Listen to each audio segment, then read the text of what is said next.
Maligayang pagbisita at pagbabalik po sa ating munting channel. Narito na po ang karugtong ng ating istorya. 30 araw na gabi. Ikalawang yugto. Ang sumpa sa lahi. Isang taon na ang lumipas mula ng sakripisyo ni Eban. Ang bayan ng Barrow ay nagsisimulang maghilam, ngunit ang trauma ng nakaraang pangyayari ay nananatili sa mga natirang survivor. Si Stella ay nasa ibang lugar na, nagtatrabaho bilang isang tagapagsalaysay ng kanilang kwento, upang bigyang babala ang iba sa panganib ng mga nilalang ng dilim. Ngunit sa gitna ng kanyang pakikipag-usap sa isang grupo ng mga mananaliksik, natanggap niya ang balitang ang isa sa mga survivor ng Barrow ay natagpuang patay, brutal na inatake, tulad ng mga gawa ng mga vampira. Pinili ni Stella na bumalik sa bayan ng Barrow upang alamin ang katotohanan. Sa kanyang pagbabalik, napansin niyang kakaiba ang kilos ng mga tao sa bayan, tila takot at hindi nagsasalita. Sa pag-iimbestiga, nalaman niya na may mga ulat ng pagkawala at kakaibang pangyayari sa paligid ng bayan. Nakipagkita siya kay James, na nananatili sa Barrow bilang leader ng natirang komunidad. Sinabi nitong hindi pa rin natatapos ang banta, at maaaring may mga halimaw na natira o mas malakas na puwersang paparating. Sa isang gabi, habang nag-iikot sa bayan, narinig ni Stella ang kakaibang tunog sa kagubatan malapit sa bayan ng Barrow. Sinundan niya ito at nakita ang isang grupo ng mga tao na tila sumasamba sa dilim. Ang kanilang leader, si Lucian, ay nagsabing hawak nila ang susi upang makontrol ang mga halimaw, ngunit may malaking kapalit. Lucian, hindi natin sila kailangang labanan. Maaari natin silang gamitin. Kung handa tayong tanggapin ang kanilang sumpa. Napansin ni Stella na ang ilan sa kanila ay may mga sugat na hindi gumagaling, at pulang mata na tila may koneksyon sa sumpa ng mga vampira. Habang sinusubukan ni Stella na labanan ang kulto ni Lucian, nakatanggap siya ng tulong mula sa isang misteryosong nilalang.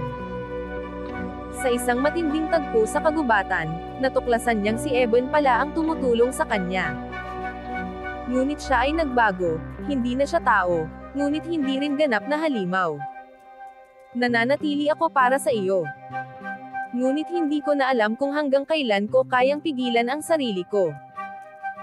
Sinabi niyang alam niya ang plano ni Lucian, at kailangan nilang pigilan ito bago ito lumaki at kumalat sa labas ng Barrow.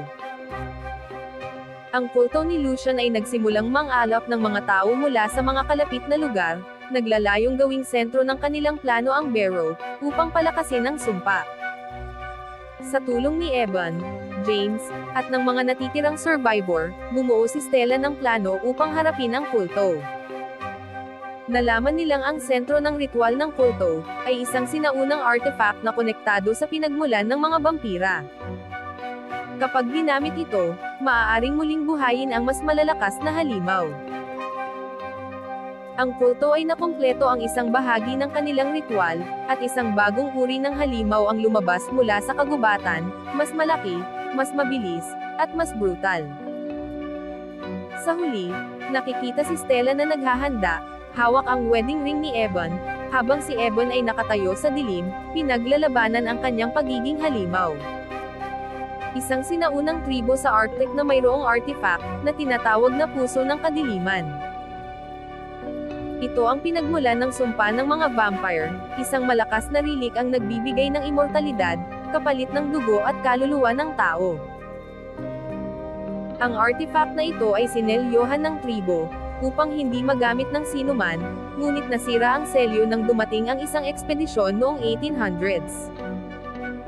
Sa kasalukuyan, si Stella ay nakipag-usap kay Tandang Isaac, na nananatili sa bayan ng Barrow, upang mag-aral tungkol sa sumpa. Inilahad ni Isaac ang nalaman niya tungkol sa artifact. Ang artifact na iyon ang pinagmulan ng lahat ng ito. Kung magagamit ng kulto ni Lucian, maaaring muling bumangon ang mga masinaunang halimaw. Paliwanag ni Tandang Isaac. Paano natin sila mapipigilan? Tanong ni Stella. May isang paraan. Ngunit nangangailangan ito ng malaking sakripisyo, wika ni Isaac. Si Evan kahit labis ang pakikibaka laban sa kanyang pagiging halimaw, ay nagpresenta upang hanapin ang artifact bago pa ito magamit ng kulto. Sa isang usapan sa pagitan nina Evan at James. Paano kami magtitiwala sa'yo? Hindi ka na tao. Tanong ni James. Hindi ko rin pinagkakatiwalaan ang sarili ko. Pero kung hindi mo ako hahayaang tumulong, lahat tayo ay mawawala. Wika ni Evan. Pareho kayong tumigil. Kailangan natin si Evan, wika ni Stella. At kailangan natin ng bawat isa. Habang sinusundan ni Stella, Evan, at James ang kulto ni Lucian sa kagubatan, nadiskubre nila ang isang lumang minahan, kung saan isinasagawa ang ritual. Natagpuan nila ang ilang miyembro ng kulto, na tila mga kalahating vampira, na nagiging mas mabangis kapag malapit sa artifact.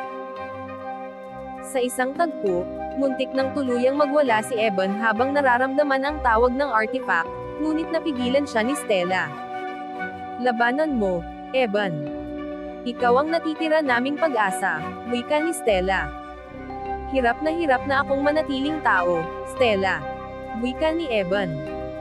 Natuklasan ng grupo na si Lucian ay nagtagumpay na buksan ang isang bahagi ng artifact, na nagresulta sa paglabas ng isang vampira. Ang unang nilalang na ginawang halimaw ng sumpa. Ang prime vampire ay mas malaki, mas mabilis, at mas matalino kaysa sa lahat ng kanilang nakalaban. Sa isang sagupaan, napatay nito ang ilan sa mga survivor at muntik nang patayin si James. James, hindi na ito tulad ng mga nilalang dati. Mas malala ito. Ipinakita si Lucian na hawak ang artifact at nakangiti habang nagsimula ang huling bahagi ng kanyang ritual. Sa sandaling ito, ang dilim ay magiging walang hanggan. At kayo ay magiging mga saksi. Wika ni Lucian. Si Evan, na nakatayo sa gilid, pinipilit pigilan ang kanyang sarili. Sa kanyang mga mata, makikita ang isang banta, na siya mismo ay maaaring sumuko sa kanyang pagiging halimaw. Sa gitna ng gabi, ang kulto ni Lucian ay nagsimulang ipagpatuloy ang kanilang ritual. Ang artifact, ang puso ng kadiliman, ay bumubuga ng kakaibang liwanag na tila nagtataglay ng espiritu ng mga nilalang ng dilim. Si Lucian ay nagkaroon ng panandaliang koneksyon sa artifact, at habang humahawak dito, nagiging mas makapangyarihan siya. Nagsisimula na rin siyang magbago. Ang kanyang balat ay nagiging mas maputla, ang kanyang mga mata ay nagiging maliwanag na pula. Samantalang si Stella, Evan, James, at ang kanilang grupo ay nagkukubli sa gilid ng minahan, nagplano sila ng paglusob upang sirain ang ritual. Hindi natin kayang hintayin ang susunod na hakbang nila. Kailangan nating pigilan ito ngayon. Pero paano? Hindi tayo handa. At kung maging halimaw si Evan sa gitna ng labanan, baka pareho lang natin silang makalaban. Wika ni James. Malamig ngunit matatag, hindi ako ang problema dito. Isa lang ang layunin ko. Tapusin ang lahat ng ito bago sila magtagumpay. Wika ni Evan. Ang grupo ay nagsagawa ng isang matapang na paglusob sa kulto. Habang ang ilan ay gumamit ng UV lights, at improvised na pampasabog, upang mag-distract sa mga tauhan ni Lucian. Si Evan at Stella ay nagtangkang makarating sa mismong artifact. Sa gitna ng labanan, ginamit ng vampira, ang kanyang bilis at lakas upang harangan ang grupo. Pinilit ni James na itaboy ang halimaw gamit ang UV lights, ngunit nagulat sila nang malaman nilang hindi ito lubos na tinatablan. Sa isang mapanganib na tagpo, pinilit ni Evan na harapin ang malakas na vampira mag-isa. Habang naglalaban, nagsimula siyang magpakita ng parehong brutalidad, at bilis na taglay ng halimaw. Sa puntong ito, ang kanyang mga mata ay naging ganap ng pula, at tila nawawala na siya sa kontrol. Ngunit sa huling sandali, narinig niya ang boses ni Stella. Evan, hindi ka nila pag-aari. Labanan mo ito. Wika ni Stella. Sa kabila ng kanyang pagiging halimaw, nagawa ni Evan na sugatan ang malakas na vampira, gamit ang natitirang lakas ng kanyang pagkatao.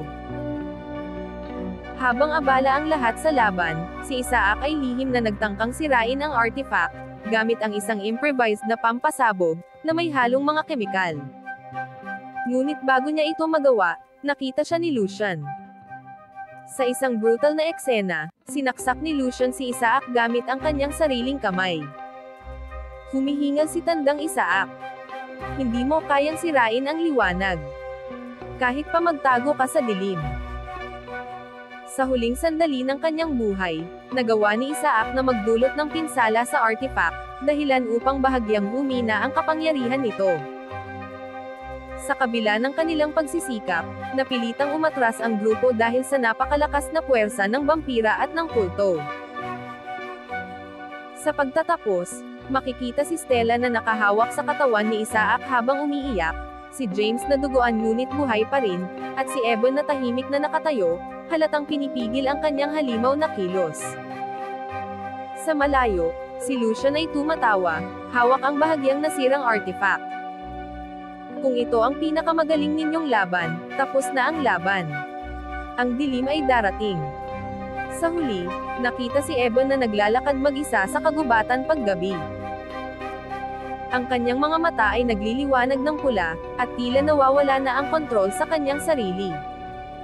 Sa kadiliman, narinig ang isang mababang tinig. Isang misteryosong boses, lahat tayo ay pag-aari ng dilim, Evan. Kailan mo tatanggapin ang iyong tadhana? Si Evan ay naglalakad sa madilim na kagubatan, punit-punit ang kanyang damit at duguan ang kanyang mga kamay. Ang kanyang mga mata ay nagbabago mula pula patungong normal habang naririnig niya ang misteryosong boses sa kanyang isipan. Hindi mo sila maililigtas, Evan. Lahat ng ginagawa mo ay magdudulot ng pagkawasak. Bigla niyang naalala ang kanyang huling laban sa malakas na vampira, at ang halos pagkawala niya ng kontrol.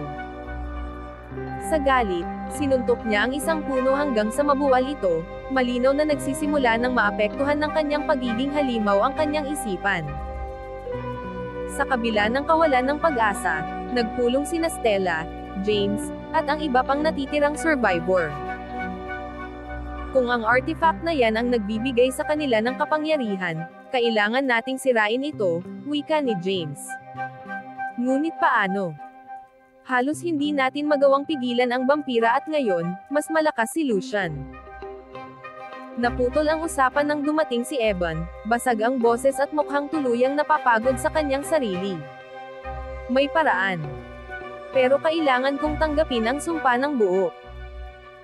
Nagulat ang lahat, lalo na si Stella, ngunit ipinaliwanag ni Evan na tanging isang tulad niya, na nasa pagitan ng tao at halimaw, ang maaaring makalapit sa artifact ng hindi tuluyang nagbabago.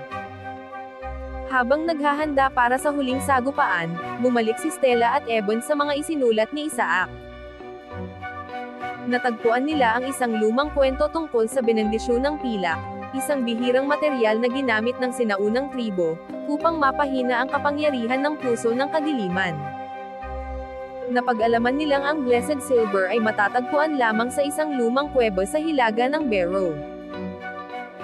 Pinili nilang hatiin ang grupo, sina Stella at Evan ay maghahanap ng Blessed Silver, habang si James at ang natitirang survivor ay magpaplano ng diversionary attack upang guluhin ang kulto. Habang naglalakad papunta sa kuweba, nagkaroon ng seryosong usapan sina Stella at Evan. Evan, hindi mo kailangang gawin ito mag-isa. May iba pang paraan. Paliwanag ni Stella. Wala nang iba pang paraan, Stella. Kung ito ang kailangan upang tapusin ang lahat ng ito, gagawin ko. Kahit na ako ang kapalit. Sa kuweba, napalibutan sila ng mga kakaibang nilalang, mga sinaunang halimaw na tila pinoprotektahan ang Blessed Silver. Nagawa nilang talunin ang mga ito, ngunit hindi bago si Evan ay bahagyang nasugatan, dahilan upang mas lumakas ang kanyang halimaw na bahagi. Samantala, sina James at ang iba pang survivor ay sinimulan na ang kanilang diversionary attack. Gumamit sila ng UV bombs at traps upang guluhin ang kulto, ngunit mabilis silang nadahado nang dumating ang malakas na vampira. Sa isang desperadong hakbang, Nagawa ni James na saktan ang halimaw gamit ang isang improvised weapon, ngunit ito ay nagpatindi lamang sa galit nito. Sa kuweba, natagpuan ni Stella at Evan ang Blessed Silver, isang espada na sinelyuhan ng tribo upang talunin ang Heart of Darkness. Ngunit may isang kondisyon, kailangan itong hawakan ng isang nilalang na tumanggap na ng sumpa.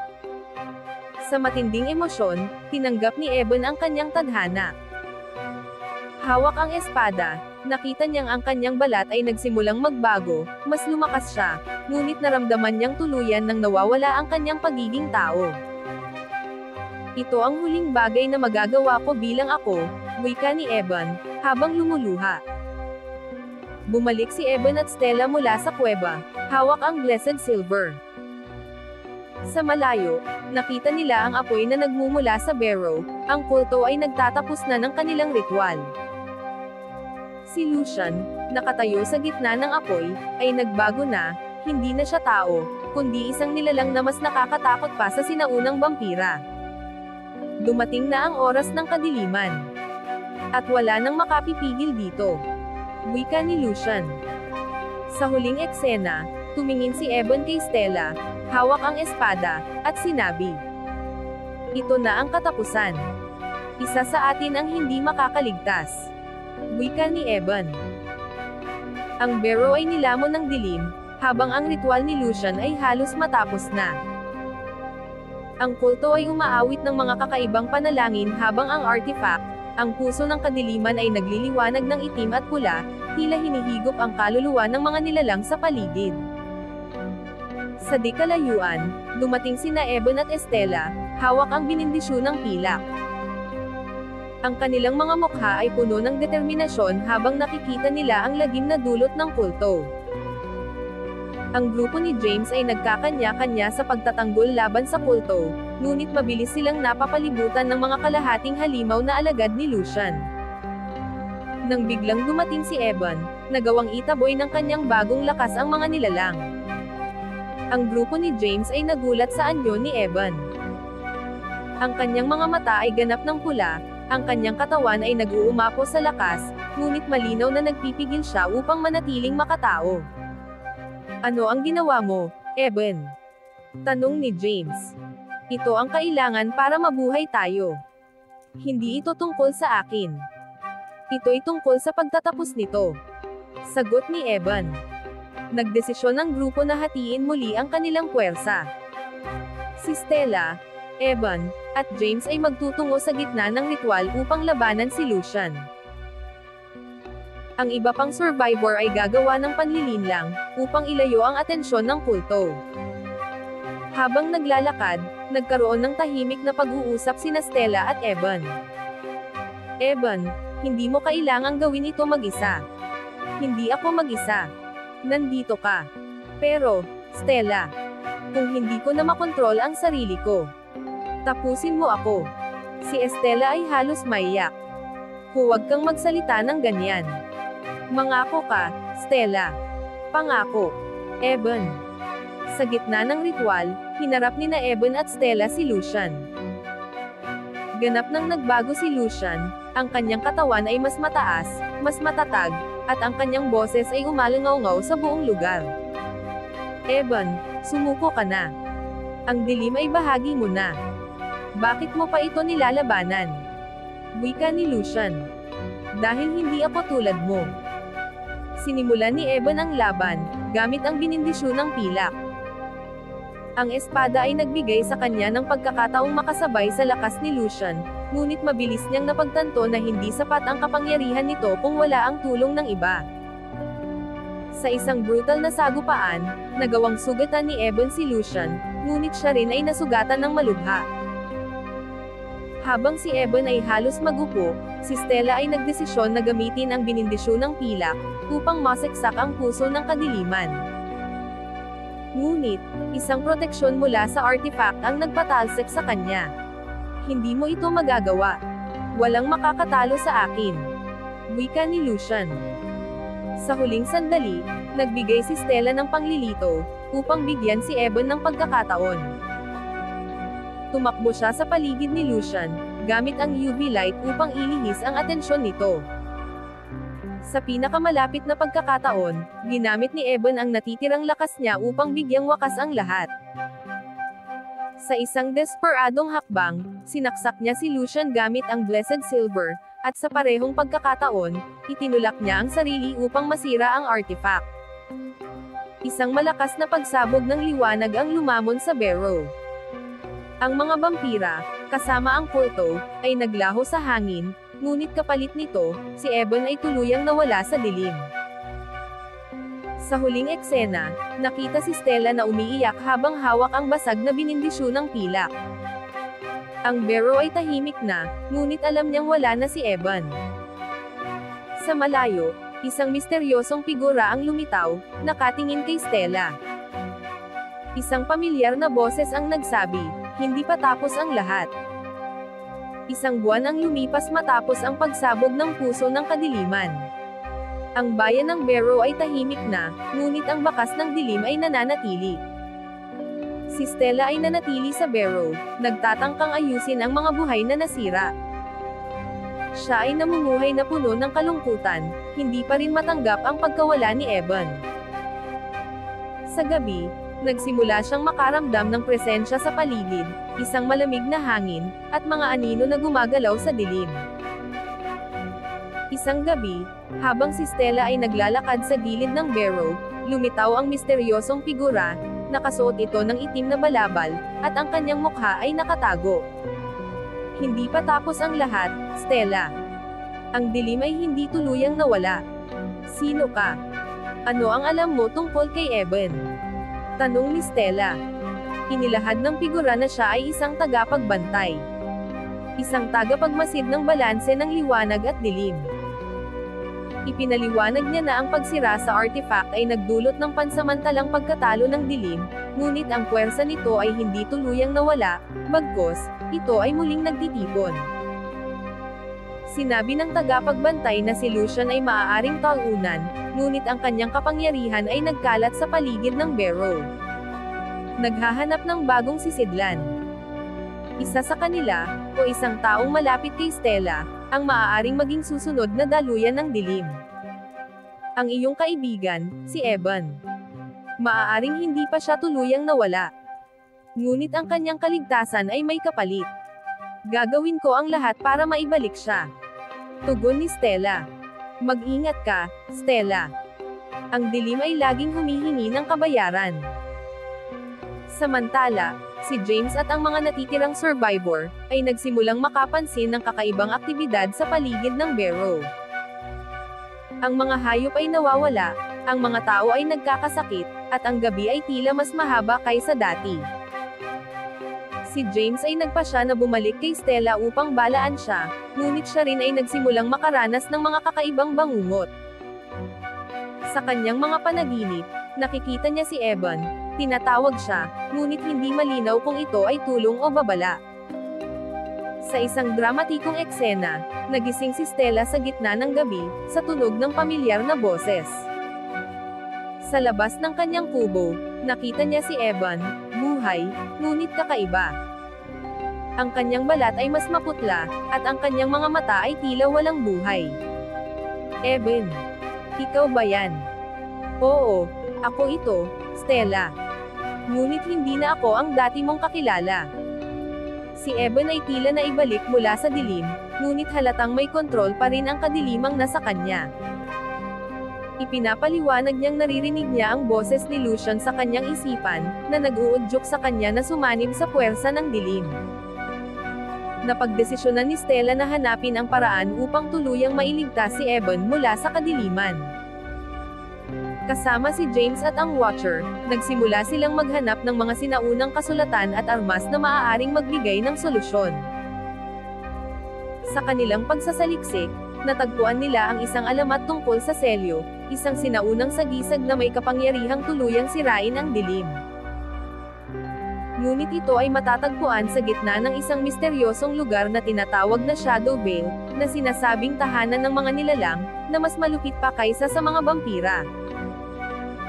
Nagpasya si Stella at ang kanyang grupo na tumungo sa Shadow Vale, bitbit ang natitirang bahagi ng binindisyon ng pilak, at ang babala ng tagapagbantay. Habang umaalis sila, nakita sa malayo si Evan, nakatayo sa ilalim ng anino ng isang puno, tahimik na pinagmamasdan sila. Sa kanyang likuran, isang pamilyar na tinig ang maririnig. Boses ni Lucian, "Hindi ka makakatakas, Evan. Ang dilim ay nasa iyo na." Nagpakita ang mukha ni Evan, isang halo ng pagkalito, takot, at galit, habang ang kanyang mga mata ay nagliliwanag muli ng pula. Ang grupo ni Stella, James, at ang tagapagbantay, ay naglalakbay sa kagubatan, papunta sa lugar na tinatawag na Shadow Vale. Ang paligid ay nagiging mas madilim at malamig habang papalapit sila sa lugar. Habang naglalakad, napapansin nila ang kakaibang katahimikan. Walang tunog ng mga hayop, at ang hangin ay tila mabigat. Ang Shadow Vale ay hindi ordinaryong lugar.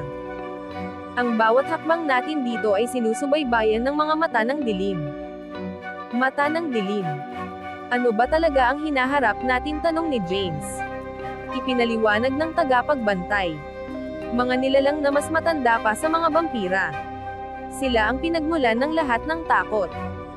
Sa kanilang paglalakbay, nahanap nila ang isang lumang tulay na kailangang tawirin. Ngunit bago pa sila makatawid, isang malaking anino ang lumitaw mula sa ilalim ng tulay, isang halimaw na hugis asong lobo, na may itim na mata at mga pangil na tila bakal. Lumaban sila gamit ang binindisyon ng pilak, at mga patibong na dala ni James, ngunit ang halimaw ay mabilis at malakas.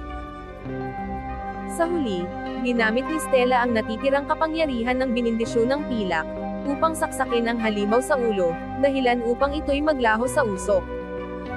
Kung ito pa lang ang unang pagsubok, paano pa kaya ang susunod? Samantala, si Evan ay nasa barrow, pinaglalabanan ang sarili niyang isipan. Ang boses ni Lucian ay nagiging mas malakas, hinihimok siyang sundan ang grupo at kunin ang selyo, para sa dilim. Sa isang banda, sumuko si Evan sa boses, at sinimulan ang kanyang paglalakbay patungo sa Shadow Vale. Habang naglalakad, ang kanyang katawan ay nagbabago, ang kanyang mga kuko ay humahaba, at ang kanyang balat ay nagiging mas malamig at maputla. Sa Shadow Vale, ang grupo ni Stella ay nakatagpo ng isang kakaibang tao, isang matandang lalaki na tila nabubuhay mag-isa sa loob ng lugar.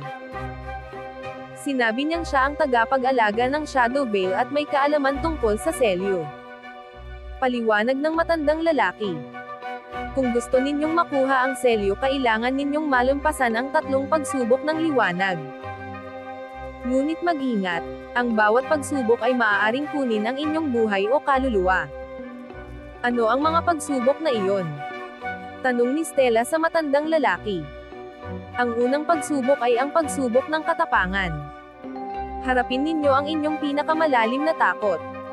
Ang grupo ay pumasok sa isang lumang templo na tinatawag na Templo ng mga Anino. Sa loob, bawat isa sa kanila ay kailangang harapin ang kanilang pinakamalalim na takot.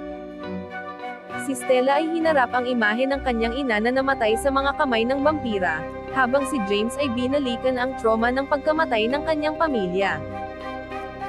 Ang tagapagbantay, bagamat malakas ang kalooban, ay tila nahirapan ding harapin ang nakaraan niyang kasalanan, bilang isang tagapagmasid na walang ginawa upang pigilan ang dilim. Sa kabila ng kanilang takot, nagawa nilang lampasan ang pagsubok sa pamamagitan ng pagtutulungan at pananalig sa isa't isa. Habang lumalabas sila mula sa templo, naramdaman nila ang presensya ni Evan, na unti-unting papalapit sa kanilang lokasyon. Siya na nga. Ang sisidlan ng dilim, wika ng tagapagbantay. Hindi siya sisidlan ng kahit ano. Lalabanan ko ang dilim para sa kanya, sagot ni Stella. Sa huli ang pagpapakita ni Evan, ngayon ay halos hindi na makilala dahil sa kanyang pagbabago. Ang kanyang mga mata ay kumikislap ng pula, at ang kanyang boses ay pinaghalong kanya at kay Lucian. Hindi kayo makakatakas. Ang Luminous Hill ay para sa amin. Ang dilim sa paligid ng Shadow Vale ay nagiging mas matindi, tila bumabalot sa lahat ng buhay. Ang grupo ni Stella, James, at ang tagapagbantay ay nagpatuloy papasok sa gitna ng lugar, ngunit ang bigat ng paligid ay nagdudulot ng takot sa kanilang mga puso. Sa di kalayuan, si Ebon na ngayon ay kontrolado ng boses ni Lucian, na palapit ng palapit. Ang kanyang anyo ay nagiging mas halimaw kaysa tao, ngunit sa kanyang mga mata, makikita ang isang bahid ng kanyang dating pagkatao. Dumating ang grupo sa isang malalumang altar, na napalilibutan ng kristal na nagliliwanag, ng malamlam na liwanag. Sa harapan nito, isang inskripsyon ang nagsasabi, "Sa gitna ng kawalan ng pag-asa, tanging ang liwanag ng inyong puso ang magdadala ng tagumpay." Biglang nagbago ang paligid, at ang bawat isa sa kanila ay nahanap ang sarili sa isang ilusyon. Nakita ni Stella na buhay si Ebon, masaya silang magkasama sa isang perpektong mundo. Ngunit sa bawat sandali, nararamdaman niya ang kawalan ng kabuluhan ng ilusyon na ito. Napadpad siya sa isang eksenang buhay pa ang kanyang pamilya, ngunit hindi niya magawang alisin ang pakiramdam ng pagkakulong sa isang huwad na realidad. Nakita niyang muli ang isang mundo kung saan natalo ang dilim, ngunit kapalit nito, ang kanyang sariling kaluluwa ay nawala. Unti-unting napagtanto ng bawat isa na ang kanilang nakikita ay hindi totoo. Sa pamamagitan ng pagtutulungan, napagtagumpayan nila ang pagsubok, piniling harapin ang mapait na katotohanan kaysa sa huwad na kasiyahan. Sa huli, ang altar ay naglabas ng isang maliit na liwanag na hugis bituin, ang tanda ng tagumpay sa ikalawang pagsubok. Sa kanilang paglabas mula sa altar, sinalubong sila ni Ebon na ngayon ay nasa ilalim na ng ganap na kontrol ni Lucian. "Akala ninyo'y matatakasan ninyo ang kapangyarihan ko. Ang selyo ay hindi para sa mga mahihina." Nagkaroon ng matinding labanan. Si Ebon ay hindi lamang malakas kundi mabilis, at tila hindi siya nasasaktan sa mga simpleng armas. Si Stella, na ayaw saktan si Ebon, ay pilit na kinakausap ito. "Ebon, naririnig mo ba ako? Lumaban ka. Hindi ikaw ang halimaw na ito." Sa isang saglit, nagpakita si Ebon ng pagkalito, ngunit muling pinanumbalik ni Lucian ang kontrol. Sa tulong ng tagapagbantay at James, nagawang patalsikin nila si Ebon, ngunit alam nilang babalik siya. Habang tumatakas ang grupo, nag-usap sila tungkol sa kalagayan ni Ebon. Ang tagapagbantay ay may masamang balita. Ang bawat sandaling ginugugol niya, sa ilalim ng kontrol ng dilim, ay nagpapalapit sa kanyang tuluyang pagbagsak. "Kung hindi natin maibabalik ang selyo, mawawala na siya," wika ng tagapagbantay. "Hindi ko hahayaang mangyari iyon. Kailangan nating tapusin ito," wika ni Stella. Sa huli, si Ebon na naglalakad pabalik sa isang malawak na kuweba, kung saan naroon ang lumalaking itim na puwersa ng dilim, ang kaluluwa ni Lucian ay nagtitipon upang muling buuin ang sarili. "Malapit na, Ebon. Kapag nakuha natin ang selyo, ang lahat ng liwanag ay mawawala. At ikaw ang magiging susi." Sa kanyang mga mata, makikita ang luha, ngunit hindi niya magawang lumaban. Ang grupo ni Stella, James, at ang tagapagbantay, ay nasa gitna ng Shadow Veil, naghahanda para sa huling pagsubok. Ang kanilang mga mukha ay puno ng kabangunit, determinadong tapusin ang misyon. Samantala, si Ebon ay patuloy na lumalapit, hinihimok ng puwersa ni Lucian. Sa bawat hakbang niya, nagiging mas halimaw ang kanyang anyo, ngunit sa kalooban niya, pilit siyang lumalaban sa kontrol ng dilim. Matapos ang mahabang paglalakbay, narating nila ang isang sinaunang templo na nagliliyab ng madilim na enerhiya. Sa harapan nito, may nakaukit na mensahe. "Ang huling pagsubok, pagsubok ng sakripisyo. Upang makamit ang liwanag, kailangan mong bitawan ang pinakamatindi mong pagmamahal." Napatingin si Stella sa tagapagbantay at kay James, alam niyang ang sakripisyo ang magiging pinakamahirap na bahagi ng kanilang misyon. Ipinaliwanag ng tagapagbantay, ang kahulugan ng pagsubok. Ang huling altar ay nangangailangan ng puso ng isang tao na handang magbigay ng lahat para sa liwanag, kahit na ang kanilang sariling buhay. Ang altar ay hinihingi ang pinakamatinding anyo ng pagmamahal, ang pagtanggap na kailangang mawala ang mahal mo para sa mas mataas na layunin. Kaya ba natin itong gawin? Sino ang magsasakripisyo? Sa kalagitnaan ng kanilang pagninilay, dumating si Evan, ngayon ay lubos na nasa kontrol ni Lucian. Ang kanyang mga mata ay nagliliyab sa pulang liwanag, at ang kanyang boses ay pinaghalong kanya at ni Lucian. Hindi ninyo kailangang maghirap. Ibibigay ko sa inyo ang kapayapaan, isang mundo kung saan walang liwanag, walang sakit. Wika ni Lucian.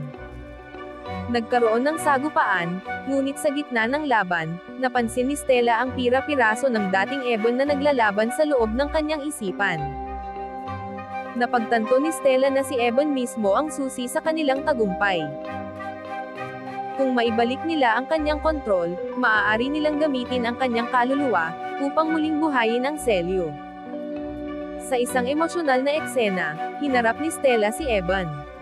Evan, naririnig mo ba ako? Lumaban ka. Hindi ikaw si Lucian, ikaw ang taong minahal ko. Sa isang saglit, nagkaroon ng paghinto si Evan. Ang kanyang mga mata ay bumalik sa normal, at tumulo ang luha sa kanyang pisngi. Stella, tulungan mo ako. Ginamit ng Watcher ang natitirang kapangyarihan ng Blessed Silver, upang lumikha ng isang espiritual na proteksyon, pansamantalang pinigilan ang kontrol ni Lucian kay Evan. Napagtanto ng lahat na si Stella ang kailangang magsakripisyo upang buuin ang selyo. Ang pagmamahal mo kay Evan ang susi. Ngunit upang maibalik siya, kailangan mong isuko ang sarili mong kaluluwa. Hindi mo kailangang gawin ito, Stella. Sigaw ni James. Kailangan ko, James. Kung ito ang tanging paraan para mailigtas siya, tatanggapin ko. Habang tumayo si Stella sa altar, hawak ang binindisyon ng pilak, nagsimula ng lumiwanag ang selyo. Sa parehong sandali, ang dilim sa loob ni Evan ay nagsimulang mag-alboroto, pinipigilan siyang tuluyang bumalik sa kanyang dating anyo. Ang huling eksena ay nagpakita kay Stella na tumulo ang luha habang sinasabi ang kanyang huling salita kay Evan. Mahal kita, Evan. Ito ay para sa iyo. Sigaw ni Estela. Isang nakakasilaw na liwanag ang pumuno sa lugar, na tila binubura ang lahat ng dilim, ngunit iniwang nakabitin ang kapalaran ni Stella at Evan. Ang nakakasilaw na liwanag mula sa altar ay naglaho, nag-iwan ng katahimikan sa paligid. Ang tagapagbantay, at si James ay napatigil, tinatakpan ang kanilang mga mata mula sa liwanag. Nang bumalik ang kanilang paningin, nakita nila si Stella, na nakaluhod sa harap ng altar, hawak ang Blessed Silver na ngayon ay basag.